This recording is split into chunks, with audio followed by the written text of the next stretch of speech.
PSC കഴിയുക. പുതിയ SSCRTയിലെ 10ാം ക്ലാസ്സിലെ 2ാമത്തെ ചാപ്റ്റർ സ്വാതന്ത്ര്യം, സമത്വം, സാഹോദര്യം എന്നീ ചാപ്റ്ററിലാണ് നമ്മൾ മോക്ക് ടെസ്റ്റ് ആയിട്ട് അറ്റൻഡ് ചെയ്യാൻ പോകുന്നത്. ഫ്രാൻസിൽ നിലനിന്നിരുന്ന രാജവംശത്തിന്റെ പേര് എന്താണ്? ഫ്രാൻസിൽ നിലനിന്നിരുന്ന രാജവംശത്തിന്റെ പേരെന്താണ്? ഓപ്ഷൻ സി, ബൂർബൺ രാജവംശം. ബൂർബൺ രാജവംശമാണ് ഫ്രാൻസിൽ നിലനിന്നിരുന്നത്. ഫ്രഞ്ച് വിപ്ലവത്തിന് മുന്നേ ഫ്രാൻസ് ഭരിച്ചിരുന്നത് ബൂർബൺ രാജവംശമാണ്. ലൂയി 16 ഈ രാജവംശത്തിലെ പ്രധാന രാജാവായിരുന്നിട്ടുണ്ടായിരുന്നത്. ഫ്രഞ്ച് സമൂഹത്തെ എത്ര എസ്റ്റേറ്റുകളായി തിരിച്ചിരുന്നു? ഫ്രഞ്ച് സമൂഹത്തെ എത്ര എസ്റ്റേറ്റുകളായി തിരിച്ചിരുന്നു? ഓപ്ഷൻ ബി, 3 എസ്റ്റേറ്റുകളായി തിരിച്ചിരുന്നു. ഫ്രഞ്ച് സമൂഹം 3 എസ്റ്റേറ്റുകളായിരുന്നു. 1ാം എസ്റ്റേറ്റിൽ പുരോഹിതന്മാർ, 2ാം എസ്റ്റേറ്റ് പ്രഭുക്കന്മാർ, 3ാം എസ്റ്റേറ്റ് സാധാരണ ജനങ്ങൾ എന്നിങ്ങനെ 3 വിഭാഗമായി ഫ്രഞ്ച് സമൂഹം പിരിച്ചിരുന്നു. തിതേസ് എന്ന നികുതി ആരാണ് പിരിച്ചിരുന്നത്? തിതേസ് എന്ന നികുതി പിരിച്ചിരുന്നത് ആരാണ്? പുരോഹിതന്മാരാണ് തിതേസ് എന്ന നികുതി പിരിച്ചിരുന്നത്. ഉൽപാദനത്തിന്റെ 1/10 പുരോഹിതർക്ക് നികുതിയായി നൽകിയിരുന്നു. ഈ നികുതിയായിരുന്നു തിതീസ് എന്ന് വിളിച്ചിരുന്നത്. 1/10 വിഭാഗമാണ് തിതീസ് എന്ന പേരിൽ വിളിച്ചിരുന്നത്. ഫ്രഞ്ച് വിപ്ലവത്തിൽ പ്രധാന സ്വാധീനം ചെലുത്തിയ ചിന്തകൻ ആരാണ്? ഫ്രഞ്ച് വിപ്ലവത്തിൽ പ്രധാന സ്വാധീനം ചെലുത്തിയ ചിന്തകൻ ആരാണ്? ഇവരൊക്കെയുമാണ് റൂസോ, വോൾട്ടയർ, മോണ്ടസ്ക്യൂ. റൂസോ സ്വാതന്ത്ര്യത്തെ കുറിച്ചാണ് സംസാരിച്ചത്. വോൾട്ടയർ സഭയുടെയും പ്രഭുക്കന്മാരുടെയും അഴിമതിക്കെതിരെ എഴുതി. മോണ്ടസ്ക്യൂ അധികാര വിഭജന സിദ്ധാന്തം മുന്നോട്ട് വെച്ചു. റൂസോ, വോൾട്ടയർ, മോണ്ടസ്ക്യൂ എന്നിവരാണ്. സ്പിരിറ്റ് ഓഫ് ലോസ് എന്ന ഗ്രന്ഥം രചിച്ചത് ആരാണ്? സ്പിരിറ്റ് ഓഫ് ലോ എന്ന ഗ്രന്ഥം രചിച്ചത് ആരാണ്? മോണ്ടസ്ക്യൂ ആണ്. മോണ്ടസ്ക്യൂവിന്റെ കൃതിയാണ് spirit of laws. Spirit of ലോസിലെ മോണ്ടസ്ക്യൂ പ്രശസ്ത ഗ്രന്ഥമാണ് സ്പിരിറ്റ് ഓഫ് ലോ.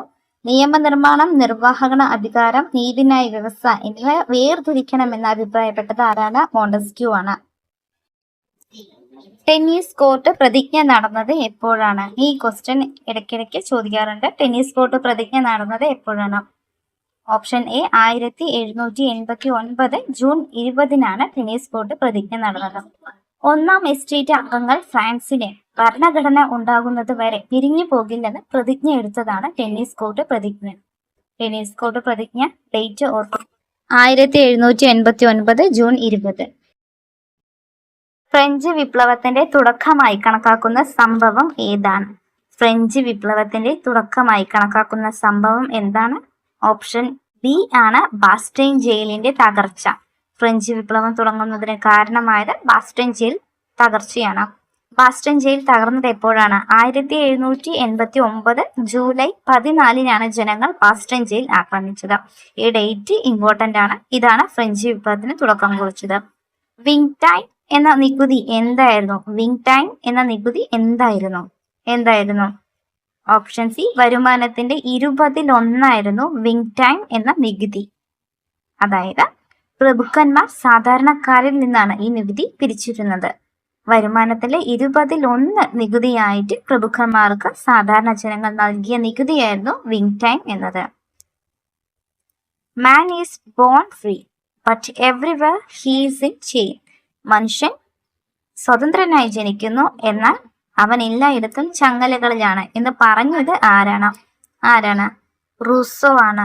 ഇതും വളരെയധികം ഇമ്പോർട്ടന്റ് ആണ്. മനുഷ്യന്റെ സ്വാതന്ത്ര്യത്തെ കുറിച്ചുള്ള റൂസോയുടെ വരികളാണ് ഇത്. PYQ ആണ്. നെക്സ്റ്റ്, ബ്രിട്ടനെ സാമ്പത്തികമായി തകർക്കാൻ നെപ്പോളിയൻ കൊണ്ടുവന്ന സംവിധാനം ഏതാണ്? ബ്രിട്ടനെ സാമ്പത്തികപരമായി തകർക്കാനായിട്ട് നെപ്പോളിയൻ കൊണ്ടുവന്ന സമ്പ്രദായമാണ് കോണ്ടിനെന്റൽ സിസ്റ്റം. ബ്രിട്ടനുമായുള്ള വ്യാപാരം തടയുന്നതിലൂടെ ബ്രിട്ടനെ സാമ്പത്തികപരമായി തകർക്കാനായിട്ട് നെപ്പോളിയൻ ശ്രമിച്ചിരുന്നു. അത്തരത്തിൽ കൊണ്ടുവന്ന ഒരു സിസ്റ്റമാണ് കോണ്ടിനെന്റൽ സിസ്റ്റം എന്നത്. നെപ്പോളിയൻ പരാജയപ്പെട്ട യുദ്ധം ഏതാണ്? ഓപ്ഷൻ ബി, വാട്ടർലൂ യുദ്ധമാണ്. ഇതും വളരെയധികം ഇമ്പോർട്ടന്റ് ആണ്. നെപ്പോളിയൻ പരാജയപ്പെട്ട യുദ്ധം വാട്ടർലൂ ആണ്. വാട്ടർലൂ യുദ്ധം നടന്നത് എപ്പോഴാണ്? 1815 വാട്ടർലൂ യുദ്ധം. അതിലാണ് നെപ്പോളിയൻ പരാജയപ്പെട്ടത്. സെപ്റ്റംബർ മസാക്രെ എന്താണ്? സെപ്റ്റംബർ മസാക്രെ എന്നറിയപ്പെടുന്നത് എന്താണ്? ഓപ്ഷൻ സി, ജാക്കോബിനുകൾ നടത്തിയ കൂട്ടക്കൊലകളാണ് സെപ്റ്റംബർ മസാക്രെ എന്നത്. ജാക്കോബിനുകൾ നടത്തിയ കൂട്ടക്കൊലയാണ്. ജാക്കോബിനുകൾ ജയിലിൽ തടവിലായിരുന്ന പ്രഭുക്കന്മാരെയും രാജാവിനെയും അനുകൂലിച്ചവരെയും കൂട്ടത്തോടെ കൊല ചെയ്ത സംഭവമാണ് സെപ്റ്റംബർ കൂട്ടക്കൊല അഥവാ സെപ്റ്റംബർ മസാക്രെ എന്നറിയപ്പെടുന്നത്. എസ്റ്റേറ്റ് ജനറൽ എന്താണ്? എസ്റ്റേറ്റ് ജനറൽ എന്നാൽ എന്താണ്? 3 എസ്റ്റേറ്റുകളുടെ നിയമസഭയാണ് എസ്റ്റേറ്റ് ജനറൽ എന്ന് അറിയപ്പെടുന്നത്. നികുതി വർധനവിനായിട്ട് ഫ്രാൻസിൽ രാജാവ് വിളിച്ചു ചേർത്ത സഭയാണ് എസ്റ്റേറ്റ് ജനറൽ.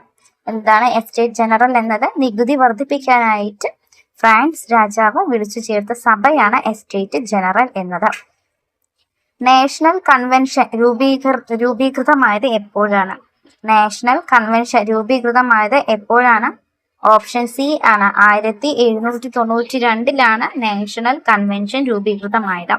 ദേശീയ അസംബ്ലിയിൽ നിന്ന് അധികാരം പിടിച്ചെടുത്തുകൊണ്ടാണ് നാഷണൽ കൺവെൻഷൻ നിലവിൽ വന്നത്. വിയന്ന സമ്മേളനം നടന്നത് എപ്പോഴാണ്? വിയന്ന സമ്മേളനം നടന്നത് എപ്പോഴാണ്? ഓപ്ഷൻ സി 1815 1815 വിയന്ന സമ്മേളനം നടന്നത്. വാട്ടർലൂ യുദ്ധത്തിന് ശേഷം യൂറോപ്പിൽ പഴയ രാജഭരണം പുനഃസ്ഥാപിക്കാനായിട്ട് നടന്ന സമ്മേളനമാണ് വിയന്ന സമ്മേളനം. വീഡിയോ ഉപകാരപ്രദമാവുകയാണെങ്കിൽ ലൈക്ക് ചെയ്ത് സപ്പോർട്ട് ചെയ്യണം.